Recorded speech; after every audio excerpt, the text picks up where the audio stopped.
अस्सलाम वालेकुम।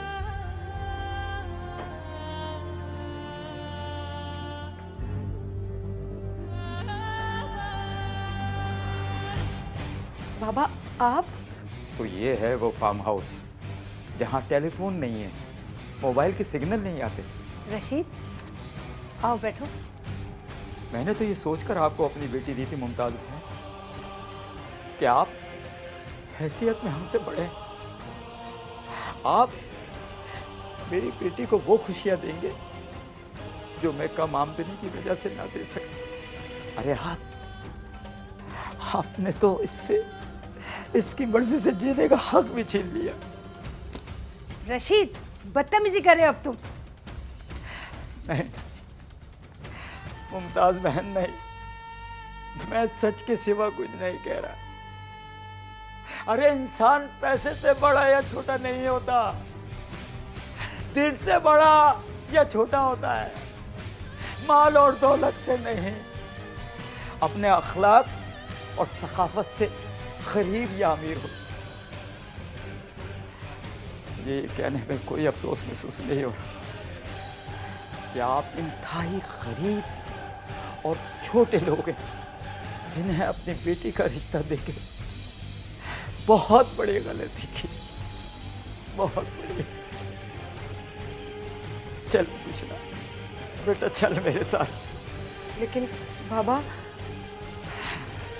लेकिन नहीं, चल मेरा बच्चा चल। बाबा रुके रशीद अंकल, वो शराब के साथ कहीं भी नहीं जाएगी। मगर क्यों इश्क में सौदे अजीब होते हैं, कच्चे घड़े ही क्यों इसका नसीब होते हैं। ये बाप बेटी के इश्क का जिक्र है। रशीद खुद ना सही, लेकिन उसके लफ्ज़ जिस शिद्दत से मातम कर रहे थे, उससे साफ जाहिर है कि उसकी बेटी के साथ बहुत बड़ा जुल्म हुआ है। ये जुल्म क्या है, किसने किया, क्यों किया, यही हैं हमारे आज के सवाल और इनका जवाब मौजूद है हमारी आज की कहानी में। मैं हूँ सुहेल समीर। तो आइए चलकर देखते हैं कि आखिर वो कौन से वाक़यात थे जो हालात को इस नहज पर ले आए कि एक बाप खुद अपनी बेटी का घर तोड़ने चल पड़ा। बाजी, आपको पता है माली चौकीदार सब आपको पसंद करते हैं, और मैं भी जानती हूँ। ऐसा नहीं है कि साहब जी और बेगम साहिबा हमें बुरे लगते हैं, लेकिन शायद हम उन्हें अच्छे नहीं लगते, इसीलिए वो हमसे सीधे मुंह बात ही नहीं करते। बस ये कर दो, वो कर दो, ये ला दो, वो ला दो, इसके सिवा कोई बात ही नहीं उनके पास। ऐसा नहीं है आफरीन, असल में वो सब अपने कामों में इतने बिजी रहते हैं, इसलिए। क्या कर रही हो? अरे आंटी आप। आंटी मैं अपने लिए चाय बना रही थी। आफरीन, तुमसे तो मैंने कहा था कि कमरे की सफाई करो, और तुम यहाँ बर्तन धो रही हो। जाओ जाके कमरा साफ करो। जी बेगम साहिबा, करती हूँ।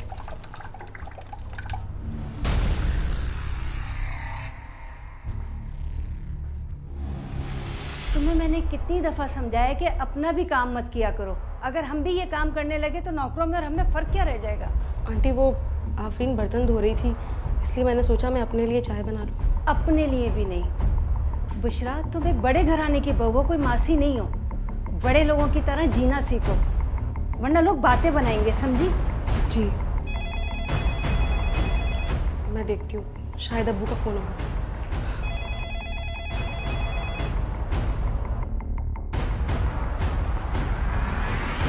वालेकुम सलाम बेटा, जीते रहो, आबाद रहो। बेटा तुम्हारे मोबाइल फोन पे इतनी देर से फोन मिला रहा हूँ, उठा क्यों नहीं रही थी तुम? वो बाबा मैं किचन में थी और मोबाइल मेरा कमरे में, इसलिए पता नहीं चला। खैर आप सुनाएं, आप कैसे हैं? अम्मी का क्या हाल है? और अकील का कोई फोन आया, कैसा है वो? अरे बेटा मैं ठीक हूँ, तुम्हारी अम्मी भी हमेशा की तरह खूबसूरत है। तुम्हारा भाई लाहौर में अपने काम में मगन है बेटा। अल्लाह ताला आप लोगों को यूं ही हंसता मुस्कुराता रखे, आमीन। अब बेटा तुम्हें भी। अरे असल बात तो पूछो।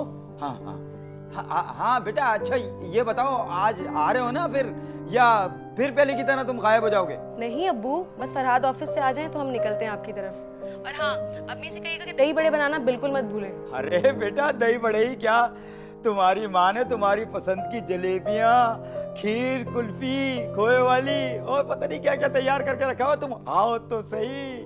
ठीक है अब्बू, बस आते हैं। ठीक है बेटा, अल्लाह हाफिज। ओके अब्बू, खुदा हाफिज। तो कह रही है फरहाद ऑफिस से आ जाए फिर हम निकलते हैं। अल्लाह करे इस दफा तो आ ही जाए, वरना 3 महीने से ये तीसरी दफा हुआ है कि फरहाद को कोई ना कोई काम पड़ जाता है और उनका आना रह जाता है। मैं 3 महीने से बेकी की शक्ल देखने को तरस गई हूँ। अरे क्यों नाशुक्री की बातें करती हो? तुम्हारी बेटी अमीर खानदान में शादी होकर गई है और माशाल्लाह खुश है। तुम्हें तो खुश होना चाहिए ना। हाँ ये तो है, पर दिल तो तरसता है ना। रशीद और फरहाद के वालिद आपस में कज़न और बहुत गहरे दोस्त थे। फरहाद के वालिद ने ही फरहाद और बुशरा का रिश्ता तय किया था। रिश्ता तय करने के कुछ ही अरसे के बाद फरहाद के वालिद इस दुनिया से चल बसे, तो मुमताज़ बेगम अपने शौहर की इस आखिरी ख्वाहिश को रद्द न कर सकीं और मजबूरन चंद करीबी रिश्तेदारों की मौजूदगी में वो बुशरा को ब्याह कर घर ले आईं। अब दिन रात उन्हें सिर्फ इसी बात की फिक्र थी कि उनकी गरीब बहू का शजरा नसब उनके अमीर हल्का अहबाब में कहीं खुल ना जाए। बुशरा का अपने माँ बाप को मैके आने का वादा करना और फरहाद का बार बार उसे किसी न किसी बहाने से टाल देना इसी सिलसिले की एक कड़ी थी। फरहाद आप आ गए? हाँ आपके लिए चाय बनवाऊंगी, पहले नहाएंगे आप? नहाऊंगा। वो किस लिए? अरे भूल गए ना, आज अम्मी क्या जाना है भाई? ओ सॉरी यार, मुझे बिल्कुल भी याद नहीं रहा। कोई बात नहीं, मैं आपके कपड़े निकाल देती हूँ, आप जल्दी से फ्रेश हो जाए। नहीं यार, मुझे एक बहुत ज़रूरी मीटिंग में जाना है, इसलिए आज नहीं जा सकते। फरहाद ये तो बहुत गलत बात है, आप हमेशा ऐसी कहते हैं और फिर।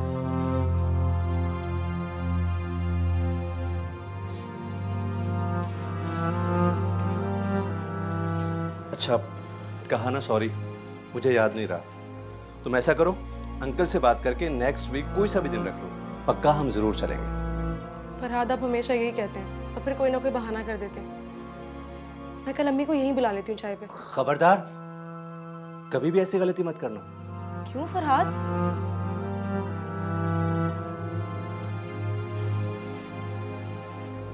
देखो बुशरा, हम मियाँ बीवी हैं और मियाँ बीवी चाहें भी तो कोई बात एक दूसरे से ज्यादा अरसे तक नहीं छुपा सकते। इसीलिए मैं तुमसे खुलकर बात कर रहा हूँ, प्लीज माइंड मत करना। मुझे तुमसे या तुम्हारी फैमिली से कोई भी इशू नहीं है, लेकिन क्या? लेकिन मोम को तुम्हारा या मेरा, बल्कि इस घर में से किसी का भी तुम्हारे अम्मी अब्बू से मिलना पसंद नहीं है।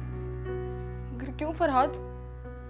क्योंकि हम माने या ना माने, मगर हमारी और उनकी हैसियत में बहुत फर्क है। तो मॉम नहीं चाहती कि मेरे या उनके फ्रेंड्स में से किसी को पता चले। इसीलिए मैं तुम्हें कह रहा हूं कि कभी भी उन्हें यहाँ इनवाइट करने की गलती मत करना, क्योंकि अगर मॉम ने उनके सामने कुछ गलत सलत कह दिया तो। साडा चिड़िया दा चंबा ए बाब लवे, साडा चिड़िया दा चंबा। देखा, मैंने कहा था, आज भी इनका कोई भरोसा नहीं है। अरे कोई काम पड़ गया होगा फरहाद को, इतना बड़ा कारोबार खुद संभाल रहा है बेचारा, 10 झमेले होते हैं। सारे जमाने के झमेले इनके मियाँ के लिए तो रह गए हैं। अब बताओ, इतना सारा जो नाश्ता बनाया उसका क्या करूं? मोहल्ले में बांटो, बचा लो जो जरा भी माँ बाप की परवाह हो।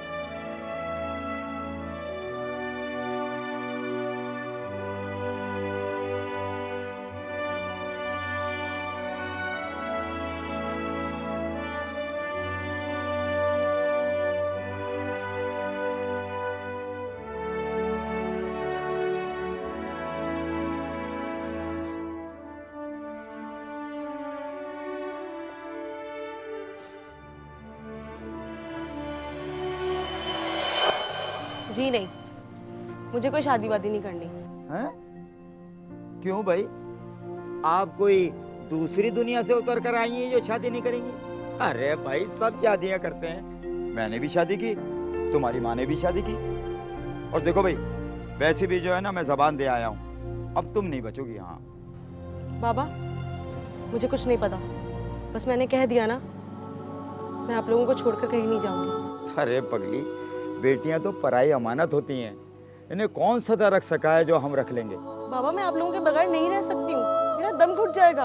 अल्लाह ना करे, क्या ऑल फोल बके जा रही हो? बस मैं एक लम्हा भी आप लोगों से दूर नहीं जा सकती। मैंने कह दिया सो कह दिया। अरे बुशरा,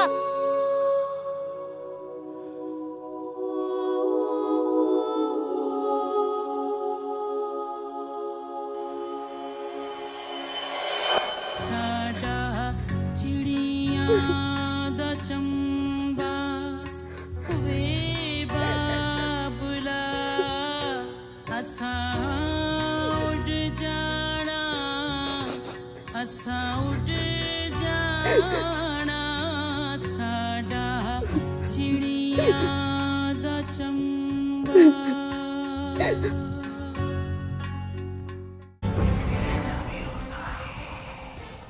बेटियां वालिदैन को बहुत ज़्यादा प्यारी होती हैं क्योंकि वो उनसे बहुत ज़्यादा प्यार जो करती हैं, और फिर यही प्यार उन्हें इस बात के लिए मजबूर कर देता है कि वो अपने तमाम मसाइल अपने वालिदैन से छुपा लें। शाकरा बेगम को इस बात का गिला था कि बुशरा को उनकी तड़प का कोई एहसास नहीं, लेकिन रशीद जानता था कि बुशरा के लिए जुदाई सहना उनसे कहीं ज़्यादा मुश्किल है। सिर्फ मिलने से मना करने से कुछ नहीं होगा। जब तक वो अपने माँ बाप से राब्ते में है ना, उस कच्ची बस्ती से कभी नहीं निकल पाएगी। तो आप क्या चाहती हैं कि मैं उसका फोन पर उसके पेरेंट्स से बात करना बंद करवा दूं? तो इसमें हर्जी क्या है? इम्पॉसिबल मॉम, ये तो सोचेंगे उसके दिल पे क्या गुजरेगी। देखो फरहाद, तुम्हारी बीवी मुझे भी बहुत अजीज है क्योंकि वो तुम्हारी डैड की पसंद है। ये सब कुछ मैं उसकी भलाई के लिए कर रही हूँ। मगर मॉम, फोन पर बात करने से अगर उसका दिल बहल जाता है तो इसमें क्या बुराई है?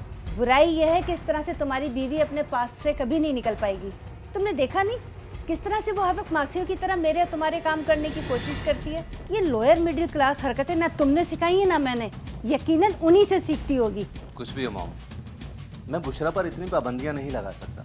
ठीक है, मैं उसे मना कर देती हूँ। मॉम, फरहाद, समझने की कोशिश करो। बुशरा ने इस घर में अब हमेशा रहना है, इसीलिए उसे हमारे स्टेटस में जीना सीखना होगा। इसीलिए हम सबकी भलाई है।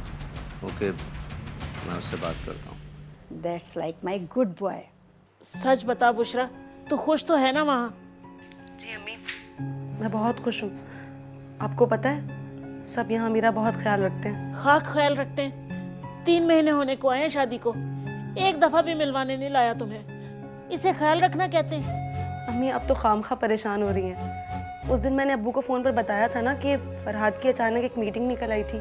बेटा, मिलने की चाहत तब तक होती है जब तक सांस बाकी हो।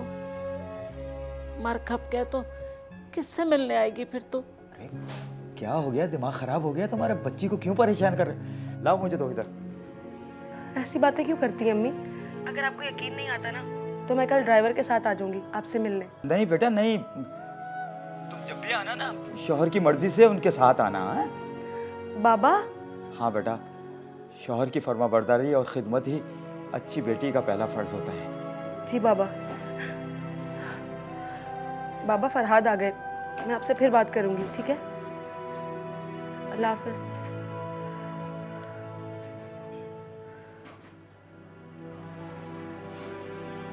मॉम चाहती हैं कि तुम अपने पेरेंट्स से बात करना छोड़ दो।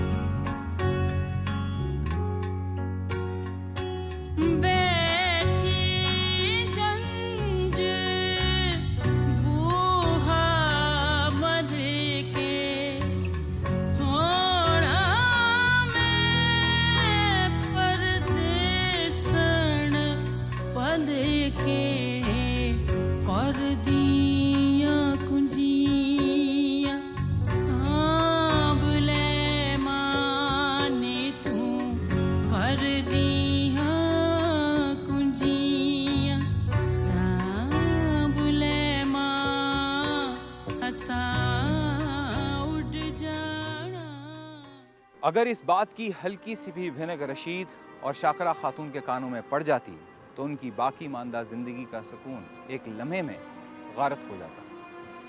बुशरा एहतजाज करती भी तो कैसे? बाप ने हमेशा शौहर की फर्माबरदारी का सबक जो दिया था, और उस पर कमाल ये कि बाप से इश्क बला का। वो टूट तो सकती थी, बिखर तो सकती थी, लेकिन अपने बाप को किसी भी किस्म के इम्तिहान में नहीं डाल सकती थी। इसलिए उसने अपना सेल फोन ऑफ कर दिया। लैंडलाइन नंबर मुमताज़ ने पहले ही बंद करवा दिया था।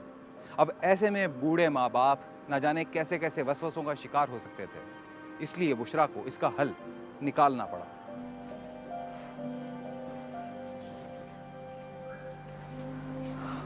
आफरीन,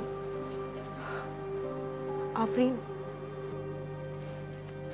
जी बाजी, आप?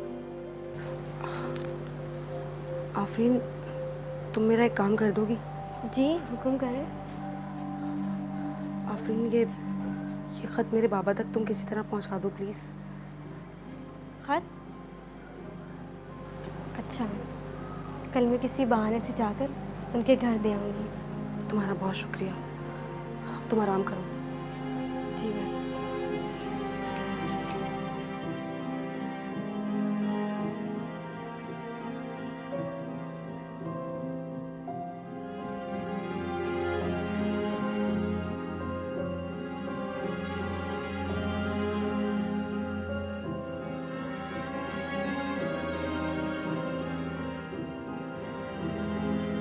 अरे मुझे भी तो कुछ बताओ, क्या लिखा है?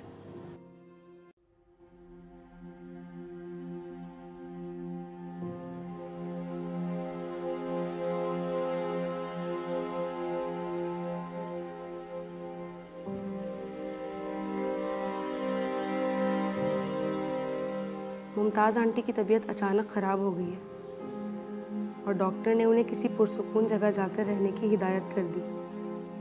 तो हम यहाँ शहर से बाहर फरहाद के फार्म हाउस में रहने आ गए हैं, मगर यहाँ ना फ़ोन है और ना ही मोबाइल के सिग्नल आते हैं। मैंने सोचा कहीं आप मेरा फ़ोन बंद पाकर परेशान ना हो जाएं, इसलिए ख़त के ज़रिए आपको सारी सूरत हाल बता रही हूँ। आपने जवाब में जो कहना हो लिख कर आफरीन को दे दीजिएगा, मुझ तक पहुँच जाएगा। अपना और अम्मी का बहुत ख्याल रखिएगा बाबा, आप दोनों की बहुत याद आती है। लिखा बाप के नाम खत है और कहती है दोनों याद आते हैं। बाप की चमची।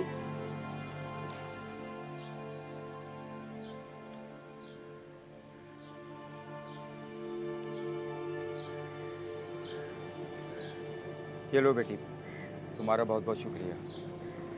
क्या अब्बा जान, बेटी भी कहते हैं और शुक्रिया भी अदा करते हैं। अच्छा, अब मैं चलती हूँ। खुदा हाफिज़।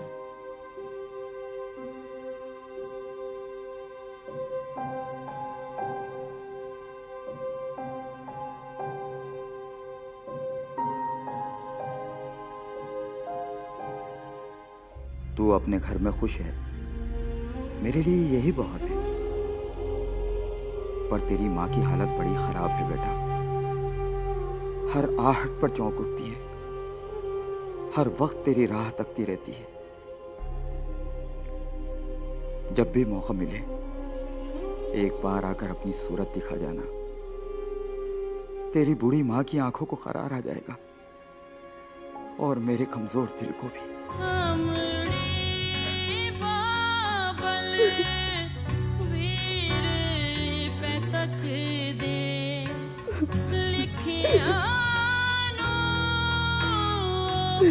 मोड़ न सकदे, टूट गए सारे अजमान मेरे, टूट गए सारे अजमान वे असा। बुशरा, रात के 3 बज रहे हैं, आकर सो जाओ। चंबा वे बाप लवे साडा, चिड़िया दा चंबा, चिड़िया दा चंबा, चिड़िया दा चंबा। बुशरा ने फरहाद की बात चुपचाप मान तो ली, लेकिन उसके बाद बुशरा को एक चुप सी लग गई।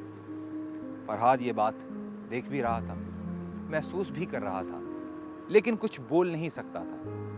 वो भी मुमताज़ बेगम की तरह शायद बुशरा का भला चाहता था। उधर बूढ़ा रशीद शाकरा बेगम के सामने फिक्र का चाहे फे भी जुबान पर ना ला रहा हो, लेकिन बेटी की जुदाई में वो किसी जर्द पत्ते की तरह अंदर ही अंदर कांप रहा था। जागने के वक्त तक जागते रहना उसका मामूल बन गया था।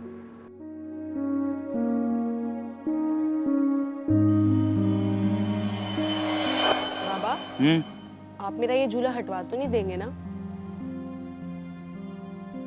मैं भला क्यों हटाने लगा तेरा झूला? नहीं बाबा, वो आपने जब सहन की दीवार ऊंची करवाई थी तो आपने बेल भी तो काट दी थी ना, इसलिए मुझे लगा कि अगर आपको दरख्त काटना पड़ गया तो मेरे इस झूले का क्या होगा। हाँ बेटा, सहन की दीवार तो इसलिए ऊंची कराई थी कि तेरा कद दीवार से ऊंचा हो रहा था, और ये दरख्त तो तेरे सर का साया है बेटा। और भला कोई बाप अपनी बेटी के सर का साया कैसे हटा सकता? हाँ बाबा, आप ये झूला कभी भी मत हटाइएगा। बाबा, इस झूले पे झूलना और फिर अम्मी की डांट खाने का जो मज़ा है ना, वो कहीं और आ ही नहीं सकता। हाँ, ये बात तो है भाई।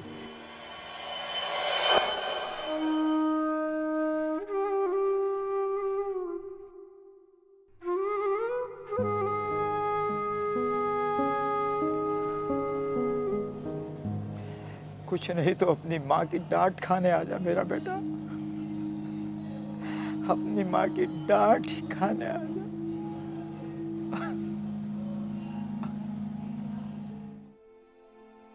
अम्मी कितना डांटा करती थी ना मुझे मीठा खाने पर। कहती थी मोटी हो जाओगी तो कोई शादी भी नहीं करेगा। पर देखें बाबा, ना मैं मोटी हुई और शादी करके आपसे इतनी दूर भी चली आई। मुझे इतनी दूर क्यों भेज दिया बाबा? यहाँ से तो आप ख्वाबों में भी धुंधले नज़र आते हैं। इस खत के जवाब में अम्मी से पूछकर खीर बनाने का तरीका ज़रूर लिख दीजिएगा। शायद वैसी खीर देखकर ही मीठा खाने का मन हो जाए। जी अब्बू। फरहाद बहुत अच्छी अच्छी महंगी दुकानों से कभी जलेबी, कभी बर्फ़ी, तो कभी मीठे खोए वाली कुल्फ़ी लेकर आते हैं।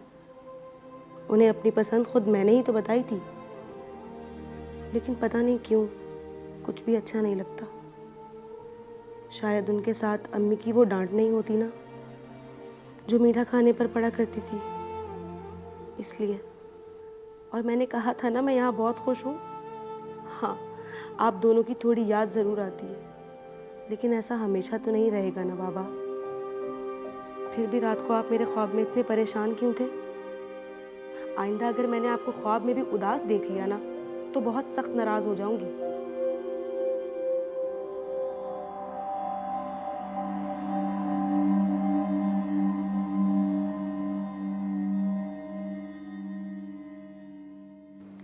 मुझे तो लगता है वो वहां जाकर हमें भूल ही गई है, वरना नई नवेली दुल्हन के लिए शौहर से इतनी बात मनवाना कौन सा मुश्किल है। सब कुछ लिखकर भेज तो चुकी है तुझे। सास को अकेला छोड़कर भला कैसे आ सकती है? मुझे लगता है उसने मेरी रोज रोज के मिलने की जिद से तंग आके मोबाइल फोन बंद कर दिया है। वरना कौन सी ऐसी जगह जहां मोबाइल फोन काम नहीं करते।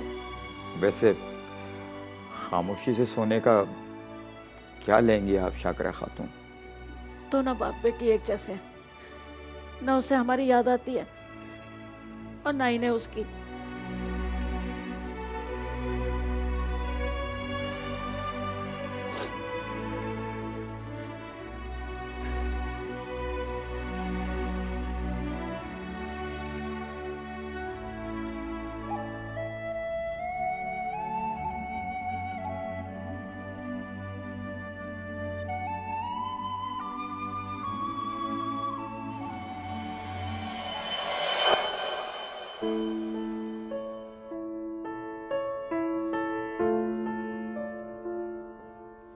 बुशरा, बुशरा, बेटा मेरी चादर कहाँ रखी है?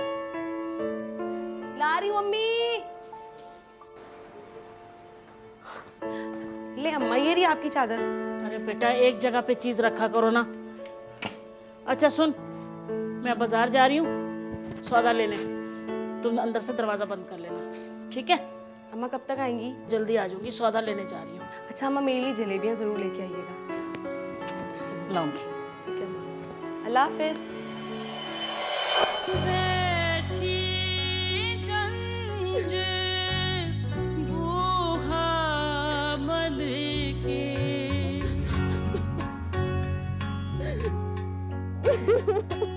बैठी जंज बूहा मल के होना में परदेसन पल के कर दिया कुंजियां सांभ ले माने तू कर दिया कुंजियां सांभ ले मां हसा उड़ जाना साडा चिड़िया दा चंबा एक तो ये लड़की मुझे अखबार नहीं पढ़ने देती। बाबल वीर पे तक दे लिखिया मोड़ न सकदे टूट गए सारे अजमान मेरे टूट गए सारे अजमान वे हंसा उड़ जाना। कोई भी बाप अपनी बेटी को शौहर की नाफरमानी का सबक देकर घर से रुखसत नहीं करता। हर सास की यही ख्वाहिश होती है कि सारा आलम उसकी बहू पर रश्क करे। हर बेटे की यही कोशिश होती है कि उसकी जन्नत, उसकी माँ कभी भी उससे नाराज ना हो। किस्सा मुख्तसर, अगर ये सब के सब अपनी अपनी जगह पर बिल्कुल ठीक हैं, तो फिर सबके साथ क्यों गलत हो रहा था?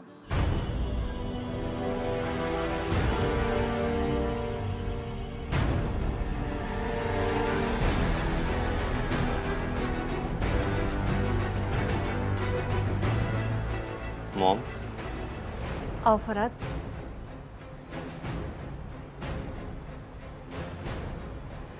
मुझे आपसे कुछ कहना था।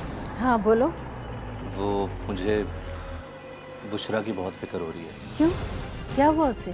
बहुत चुप चुप रहने लगी है, किसी भी चीज़ में इंटरेस्ट नहीं लेती है, और अगर उसकी पसंद की कोई चीज़ लाकर देता हूँ तो भी फॉर्मली थैंक्स कहकर रख लेती है बस। ओह कम ऑन बेटा, मुंहजोर घोड़े को काबू में करने के लिए कभी कभी थोड़ी सी सख्ती करनी पड़ती है। मगर मॉम, प्लीज फरहाद, तुम्हें मालूम है कि मेरी सोच गलत नहीं है। मगर उसकी हालत दिन ब दिन बहुत ख़राब होती जा रही है मॉम। डोंट यू वरी, अभी ये सब कुछ उसके लिए नया है। आहिस्ता आहिस्ता एडजस्ट करेगी तो उसको कुछ भी नहीं होगा। और अगर हो गया तो मैं इतनी सालों की कमाई हुई इज्जत को एक गरीब मिस्किन के लिए बर्बाद नहीं कर सकती। ये तुम क्या कह रही हो? तुमने ये बात पहले तो नहीं बताई मुझे। मुझे डर था कि कहीं बाजी नाराज़ ना हो जाए, लेकिन मुझसे उनकी हालत नहीं देखी जाती। वो यही है, इसी शहर में, इसी घर में है, लेकिन बहुत मजबूर है। मैं अभी जाकर उनसे बात करता हूँ, जालिमों से। अरे नहीं नहीं अब्बाजान, इस तरह तो उन्हें पता चल जाएगा मैंने बताया है। मुझे पहले घर पहुँच लेने दे, फिर आप आराम से आइएगा ठहर के। मेरी बेटी वहाँ इस हाल में है और तुम कह रही हो कि 2-4 घंटों में वो कहीं नहीं जा रही हैं, लेकिन मेरी नौकरी चली जाएगी। अब्बाजान आप क्यों नहीं समझ रहे हैं? ठीक है बेटा, तुम जाओ। ठीक है मैं चलती हूँ, अम्मा को सलाम कहिएगा। हाँ। ठीक है।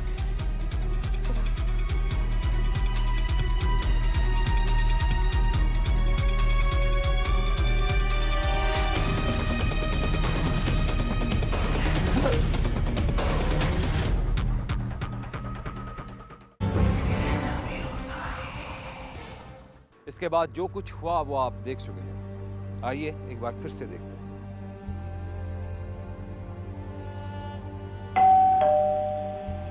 आफरीन जी बीबी जी। गेट पे देखो कौन है।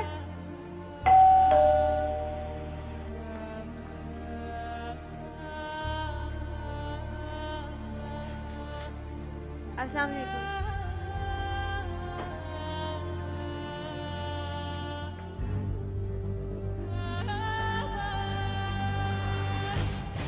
बाबा आप? तो ये है वो फार्म हाउस जहाँ टेलीफोन नहीं है, मोबाइल के सिग्नल नहीं आते। रशीद, आओ बैठो। मैंने तो ये सोचकर आपको अपनी बेटी दी थी मुमताज़ बहन कि आप हैसियत में हमसे बड़े हैं। आप मेरी बेटी को वो खुशियाँ देंगे जो मैं कम आमदनी की वजह से ना दे सकता। अरे आपने तो इसकी मर्जी से जीने का हक भी छीन लिया। रशीद, बदतमीजी कर रहे हो अब तुम। नहीं मुमताज बहन, नहीं, मैं सच के सिवा कुछ नहीं कह रहा। अरे इंसान पैसे से बड़ा या छोटा नहीं होता, दिल से बड़ा या छोटा होता है, माल और दौलत से नहीं, अपने अखलाक और सखाफत से गरीब या अमीर हो। ये कहने में कोई अफसोस महसूस नहीं हो रहा कि आप इंतहाई गरीब और छोटे लोग हैं जिन्हें अपनी बेटी का रिश्ता देके बहुत बड़ी गलती की, बहुत बड़ी। चल पूछना बेटा, चल मेरे साथ। लेकिन बाबा। लेकिन नहीं, चल मेरा बच्चा चल। बाबा। रुके रशीद अंकल, बुशरा आपके साथ कहीं भी नहीं जाएगी। क्यों? आपने बिल्कुल ठीक कहा रशीद अंकल।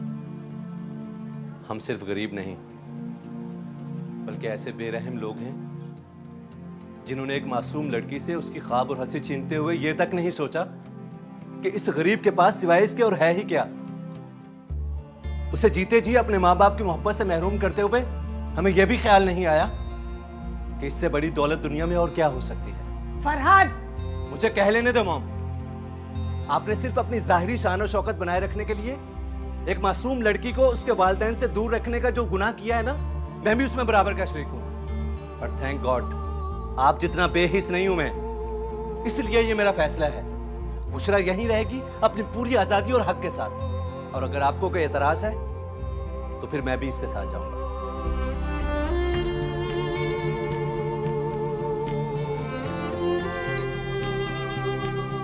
अंकल, कल हम दोनों आपके यहाँ आएंगे और रात वहीं रुकेंगे। आंटी से कहिएगा कि बुशरा की पसंद के खाने बनाएं और कुछ भी ना बनाएं। आओ बुशरा।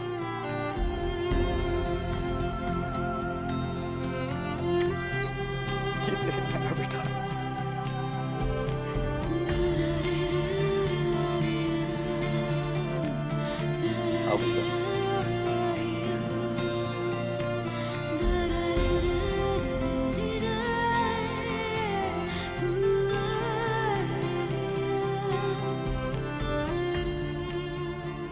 हमारे मुआशरे का सबसे बड़ा अलमिया यह है कि हमने अच्छे और बुरे का मयार दौलत को बना लिया है। अगर किसी अमीर घराने से रिश्ता आ जाए तो हम ना उनके अखलाक को देखते हैं, ना ही उनकी सोच को देखते हैं और ना ही उनके तौर तरीके को, बल्कि फ़ौरन से हाँ कर देते हैं। जबकि सच ये है कि दुनिया की सबसे ज़रूरी चीज़ इज़्ज़त है। अगर इज़्ज़त के साथ जीने का हक मुयस्सर ना हो तो ज़िंदगी में कोई भी औरत किसी भी घर में खुश नहीं रह सकती। बस इतनी सी बात अगर समझ में आ जाए तो